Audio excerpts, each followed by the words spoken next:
Did you see your buddy DeMaurice Smith, the I saw that. executive director of the NFLPA? Came out scolding he's the not NFL, happy. huh? Not happy with the owners and the fact that there's a lack of guaranteed contracts in the NFL and just laid waste to the whole process.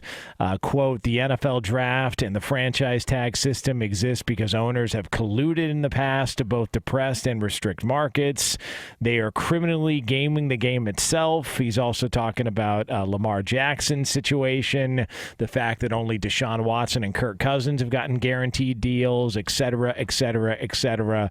So it's always good to hear from DeMaurice Smith when it comes to matters of negotiations and getting things done for the players.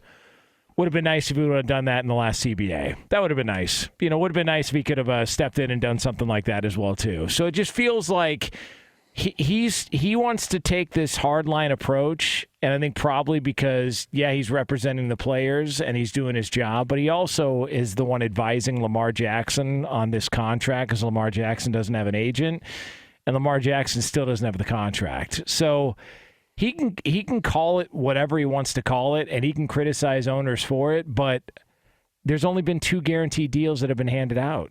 And if the market is speaking on Lamar Jackson and owners aren't willing to fork up guaranteed dollars or better whatever the offer was from the Baltimore Ravens, then, what do you want them to do? Like, make it mandatory that they give guaranteed contracts? The CBA's already signed. It's done. Like, it's going to be in ink for the next 7-8 years. It just got done a couple years ago, so it feels like it's a little bit of a waste of time from DeMaurice Smith. He's just sort of posturing in the media to try and get some support from people out there that are criticizing the Ravens for what's happening.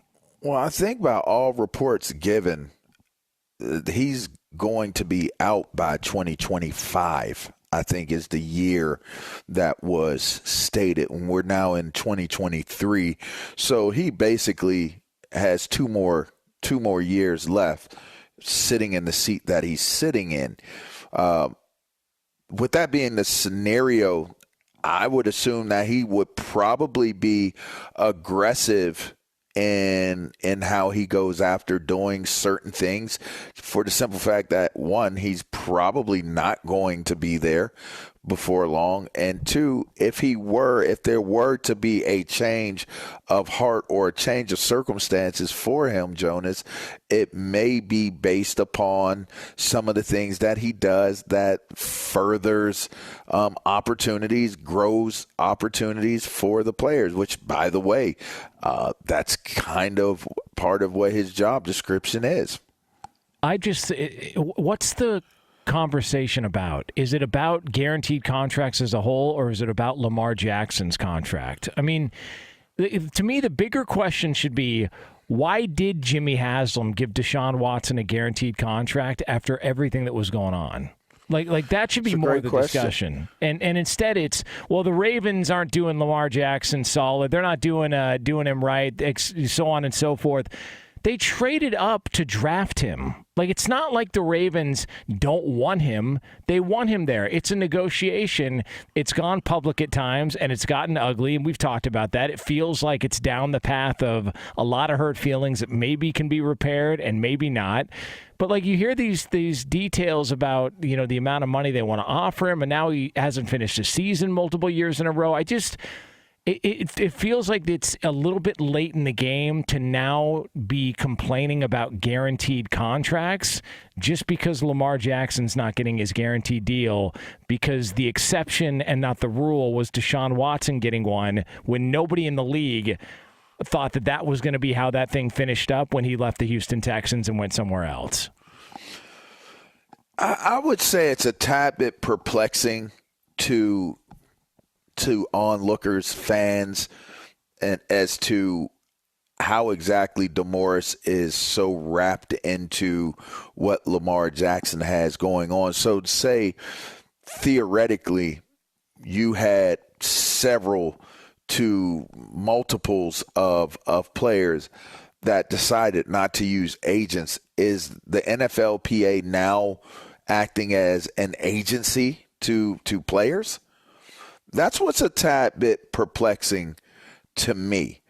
And you're right. It's like, okay, DeMaurice Smith uses Kirk Cousins and Deshaun Watson as examples. Well, those are your players too. They fall under the rule of the Players Association as well, the NFLPA. Yeah. So I don't know what his ultimate goal was, getting so entrenched and involved in Lamar's, in his negotiations, but this is an interesting scenario because, one, if you know the NFL and you know the league, you know that they're not into giving guaranteed contracts. And for what it's worth, if you look at it from a business perspective, it makes sense.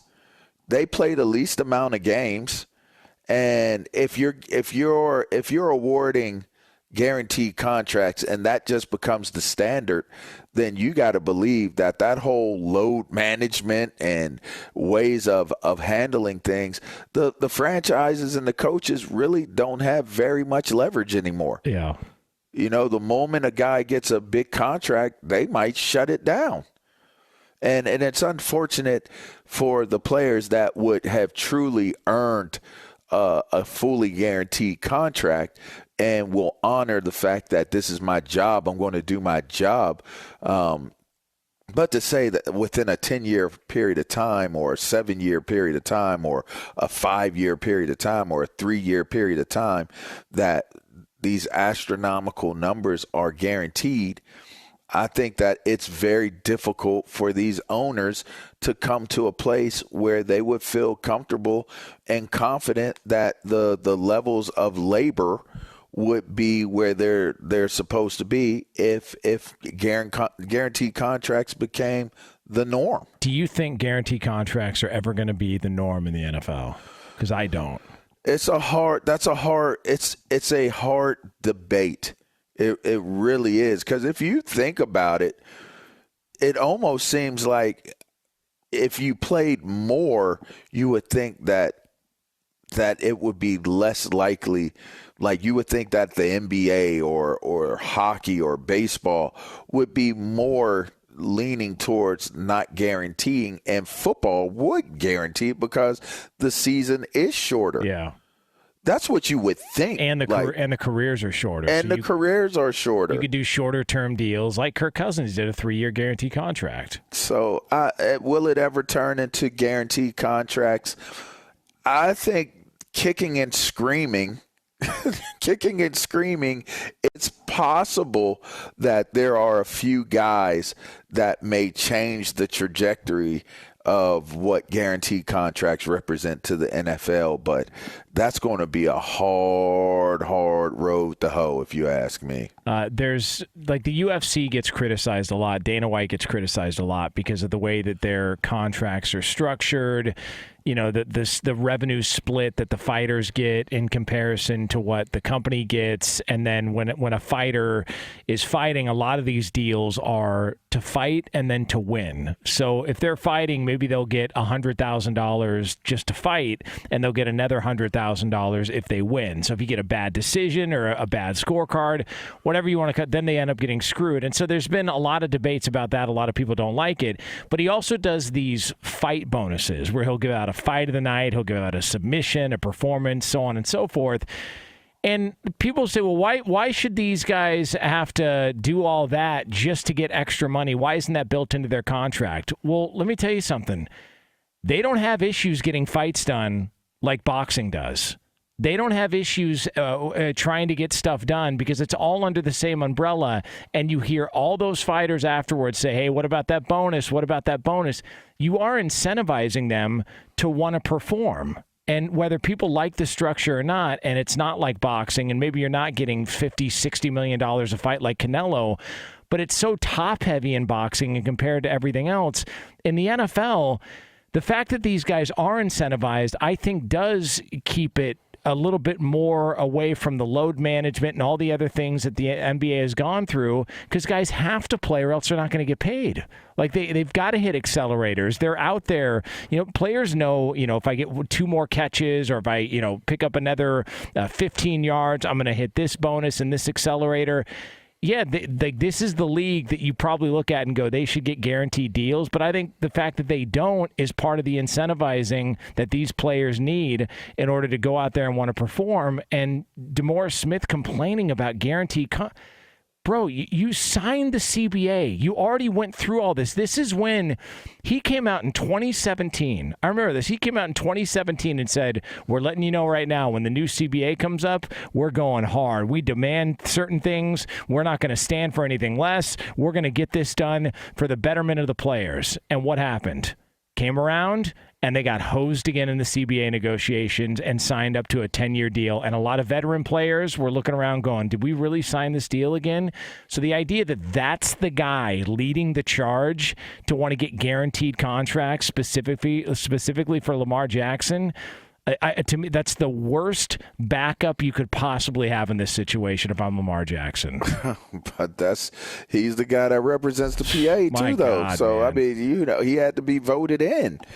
So, and those were the players that voted him in. So whatever it is that was taking place, the players were involved. Their voices were involved in those decisions being made. So hosed or, however you interpret it, it was a team effort. It wasn't DeMaurice by himself. But with that being said, you definitely look at how the unions in other sports have been ran, and while you will say, yes, there are differences in how those things are handled, the aggressive nature of which these players have gone after the rights that they feel they're owed and standing tall on doing it has been very well documented. I mean, you look at the NBA, it's just well documented. But I will say it's a lot less players too. Like name a sport where there's as many people on the rosters as you have in football. And it could become, in some ways, it could become problematic when you have one or two guys that are commanding, guaranteed contracts on a team of 53. And not just, it could become problematic. There's argument sides.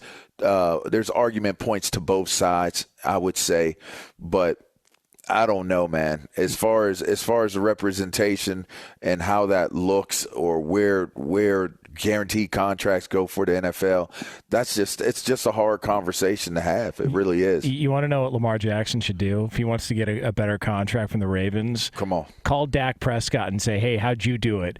Because they paid you everything you wanted and then some. They gave you the terms, the dollars, the guaranteed amount, anything you wanted on a broken leg. How did you do it? Because Dak Prescott signed the franchise tag, snapped his leg, and still got a better deal than Dallas wanted to give him. So he did. Talk to Dak. I think it was Todd France was his agent, maybe. I think he switched agents and then went after Jerry Jones. I would talk to Dak and I'd talk to Zeke and say, hey, how did you guys beat Jerry Jones in negotiations so close in proximity to each other? How'd you do it? Yeah, but Patrick Mahomes got his contract, and I know people say, well, that's Patrick Mahomes, but you still, you could say, well, that's Lamar Jackson. If it's your turn, it's your turn. Yeah, that's what they say. They say if it's your turn, it's your turn, and that's what the price of gas is, and that's the price to pay. But it doesn't seem like that with Lamar Jackson right now.